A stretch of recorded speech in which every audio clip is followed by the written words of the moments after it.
क्या आपको याद है आर्यन खान ड्रग्स केस? अरे हाँ, वही कंट्रोवर्सी जिसने पूरे बॉलीवुड को हिला के रख दिया था। लेकिन कहानी अभी खत्म नहीं हुई और थी। ये क्योंकि तो सिर्फ ट्रेलर है। पिक्चर अभी बाकी है मेरे दोस्त। तो चलिए देखते हैं। आज हम इस वीडियो में देखेंगे आर्यन खान क्रूज कंट्रोवर्सी, समीर वांखड़े की case details. Wait, Sameer Wankhede कौन? हाँ, वही जिसने आर्यन खान को अरेस्ट किया था। इसके अलावा समीर वांखड़े ने कुछ एलिगेशंस लगा आर्यन खान की web series bads of Bollywood के अगेंस्ट। और क्या सच में इस सीरीज में समीर वांखड़े को टारगेट किया गया है, या ये सब एज यूजुअल जैसे समीर वांखड़े पर हर कोई एलिगेशंस लगाता है कि वो फेम के लिए करते हैं?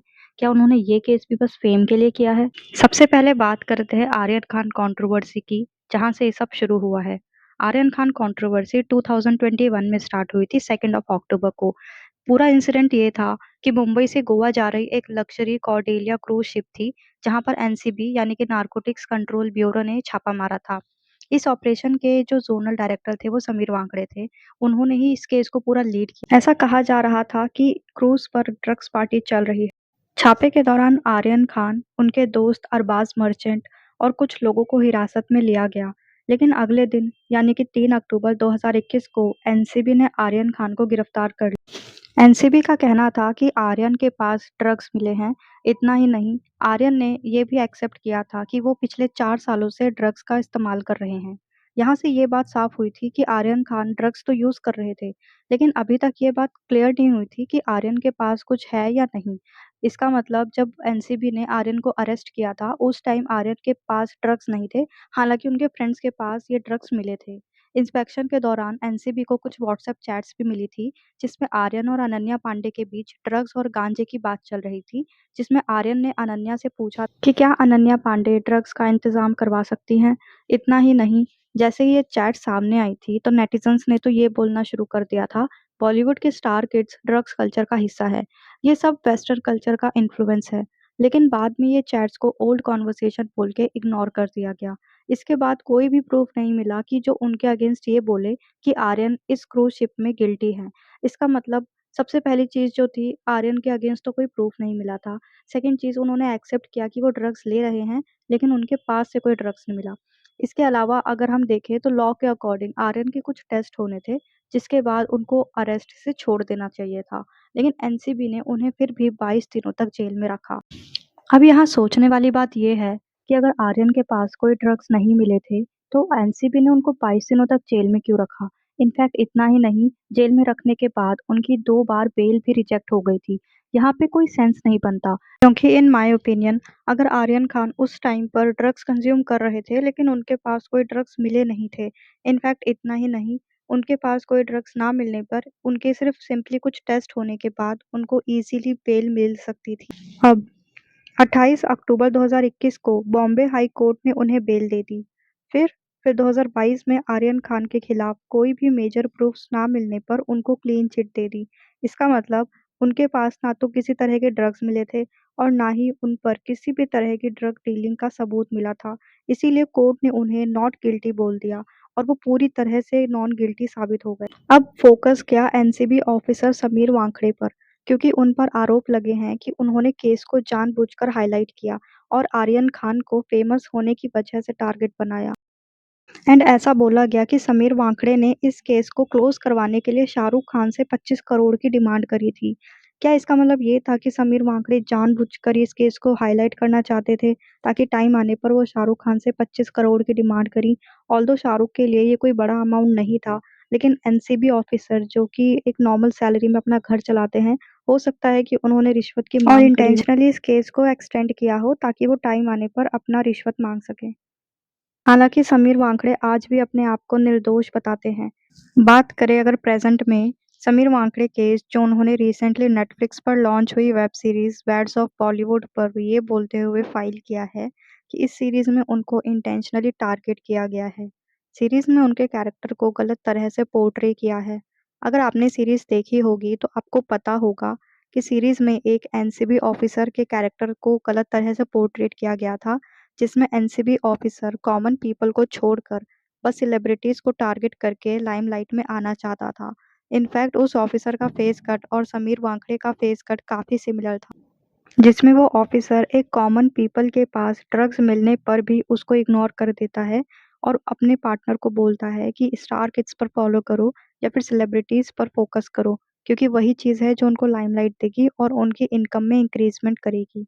लेकिन वहाँ पे कुछ भी ना मिलने पर एनसीबी ऑफिसर वहाँ से चले जाता है। अगर आप इस सीन को ध्यान से देखोगे तो इस सीन में इस पर्सन का लुक और समीर वांकड़े का लुक ऑलमोस्ट सिमिलर है।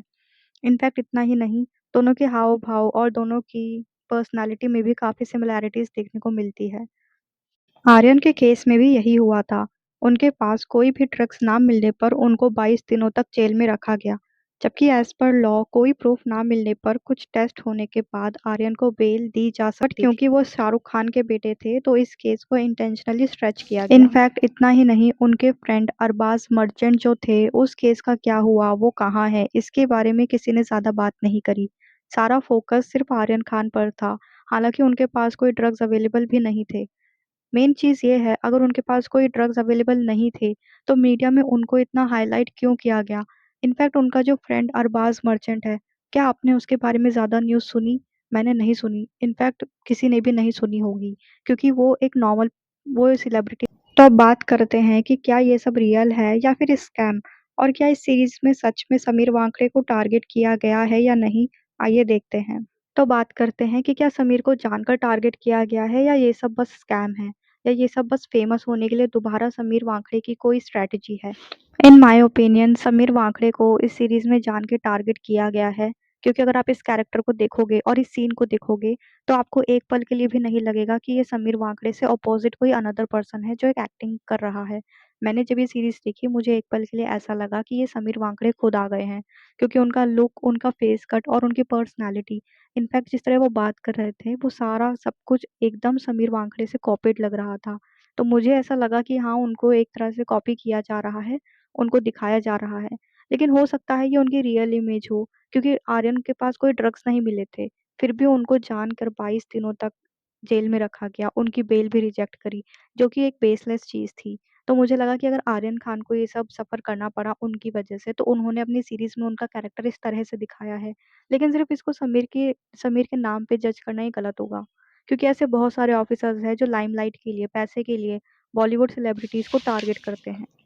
आर्यन ने इस सीरीज में बहुत सारे लोगों को टारगेट किया है, लेकिन वो सिर्फ टारगेट नहीं किया गया है, वो एक नॉर्मल पीपल के लिए एक सीरीज बनाई गई है जिसमें आउट ऑफ द कैमरा क्या होता है, स्क्रीन के पीछे क्या होता है, उस दुनिया को थोड़ा दिखाया गया है, ताकि जो लोग हर साल इतने करोड़ों में एक्टर या एक्ट्रेस बनने आ जाते हैं, उनके स्ट्रगल को वो लोग देखें और सीखें कि हाँ, ये सब चीज़ें बॉलीवुड में होती हैं। और ये तो एक स्मॉल पार्ट है जो सीरीज में दिखाया गया है। ऐसे न जाने कितनी सारी चीज़ें हैं जो अभी हमें पता भी नहीं है। थ्रू मीडिया हमें ये सब चीज़ें अब पता लगने लगी है, और उनका पीआर तो इतना स्ट्रांग होता है कि कितने एक्टर्स जो बुरे काम करते हैं हम तक पहुंच ही नहीं पाते।